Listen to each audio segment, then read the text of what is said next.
Sementara itu juga pemirsa, Satreskrim Polres Kota Mobagu berhasil mengungkap penimbunan BBM bersubsidi jenis solar dan Pertalite dengan modus tangki rakitan.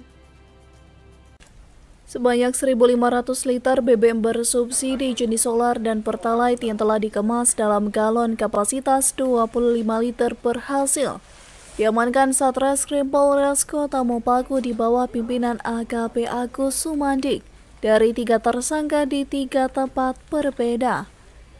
BBM bersubsidi ini rencananya akan diperdagangkan di wilayah Minahasa Tenggara dan Bolang Mongondo Selatan.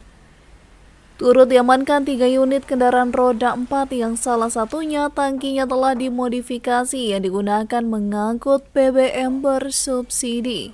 Sebelumnya kami mendapatkan informasi dari masyarakat bahwa telah terjadi adanya penimbunan BBM. Ini juga menyikapi dari pimpinan kita yang di Polda untuk memberantas yang namanya mafia BBM. Ada beberapa di 3 lokasi. Yang pertama itu hari Minggu kita dapatkan mobil yang memuat BBM jenis solar, dan kemudian tadi pagi kita juga menemukan beberapa mobil yang diduga juga ada yang menggunakan mobil tangki rakitan dengan modus kaca gelap dan tangki buatan di dalam mobil. Di sini kita menemukan barang bukti dengan sejumlah 1.500 liter.